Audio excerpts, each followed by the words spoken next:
Oh my god, 5 Rubik's Cube tips that will improve your training and stuff. Okay, tip number 1 is that you're going to need to go over your algorithms.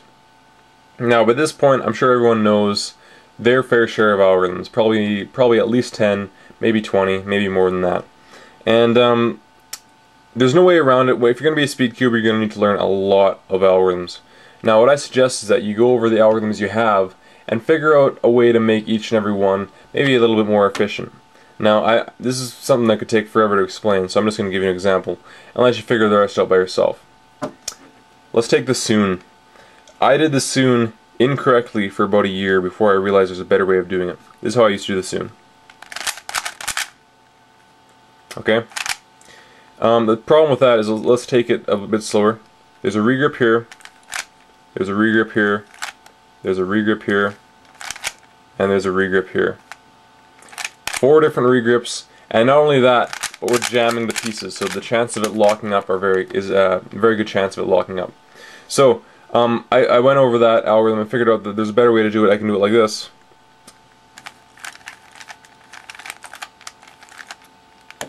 And you know, it's a lot lighter. There's no regrips whatsoever, and because it's kind of a light touch, there's really no chance of it locking up. So just keep that in mind. Maybe go over some of the algorithms that you already know and try to apply that kind of thing to it. And hopefully that'll not only speed it up, but kind of make it a bit more secure and you know, all that good stuff. Okay, tip number 2, memorizing algorithms. There's a couple things you're going to want to do to memorize your algorithms and kind of reinforce what you know, and you know, they kind of work in conjunction with one another. So here we go. The first thing is, you do not want to memorize an algorithm by letter names. That's no damn good, because you'll get those mixed up, and it's really a very slow way of remembering an algorithm when you need it as well. What you want to do instead is, you know, have it written down on a piece of paper, and just do it, I don't know, 10 times until you got the basic feel for the algorithm. And then just keep doing it until you can do it without looking at the page, and then keep doing it until you can do it with your eyes closed. Once you do it with your eyes closed, you want to open them up and do it a few more times and be able to recognize them visually be able to recognize the algorithm as you do it. Now, I got a perfect example. The triple soon is the one that looks like this. Mentioned it in my OLL video, and this is a very good one to visualize as you're doing it, because you're going to turn it here and just watch the white pieces. And at any given time in the algorithm, you can see pretty much exactly where you are. So that's just an example. If that fails, you know, just do the algorithm lots. I mean, repetition is probably the best way. And you know, if you have to, just do the algorithm 100 times, and you'll probably have it by then. Well, you'll almost definitely have it by then. One more thing is that it seems to me like I never have a algorithm really cemented in my brain until I've used it a couple times in a speed solve. So after you learn a couple algorithms, go do a big average of, I don't know, 30 solves, maybe a few more, and maybe that'll help you out. Okay, tip number 3. This is a tip for beginners and intermediates alike. Here we have a can of silicone lube. Now, you're going to want to get one of these cans as soon as you can. Now, the reason that we lubricate our cubes, first of all, is we're going to try to make the pieces slippery so they glide across each other very nicely. Now, this is a very loose cube, but this is pretty much the result you're trying to get by lubing your cube. Now, it's not just lube that makes the cube better. The more you solve it, the better it gets, because it just breaks in. So if you're lubing a bad cube, it's still going to be a bad cube. You need a pretty good cube to start out with. Now, you know, when you buy just a Rubik's brand, there's like a chance it'll be crap, there's a chance it'll be good. Some of them are good out of the box, some of them are bad out of the box. So it helps if you get a good cube to start with. Okay, so there's a few types of silicone. There's cooking silicone, automotive silicone, and then this heavy-duty silicone that you can get in like machine shops and stuff. It's all the same stuff. The one thing you want to check is that it says safe on plastic on the can.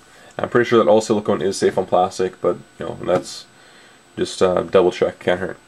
Now, what else? Yeah, there's a few different types of lubricants you can use. Silicone is not the only one. You could use graphite, although it's very messy stuff. And you could use petroleum jelly, but do not use petroleum jelly, and here's why. Now, A lot of cubers these days are using petroleum jelly because a certain somebody made a certain video that was very popular, and it said that you should use petroleum jelly to lubricate your cubes. Now, nothing against that person, but that's wrong. You don't want to use petroleum jelly. Now, here's the reason. Petroleum jelly is a solid. Silicone lube is a liquid. How silicone lube works is you spray it in your cube. It's wet for a little bit, it feels a bit sticky, and then it dries. And it dries and leaves behind this wonderful residue that makes your pieces very slippery. Vaseline or petroleum jelly is a solid. You put it in your cube and it stays in your cube. Now do this experiment at home if you're using petroleum jelly. Take your tub of petroleum jelly, take your finger, stick your finger in the petroleum jelly and move your finger around. Now you're going to notice that there's a fair bit of resistance.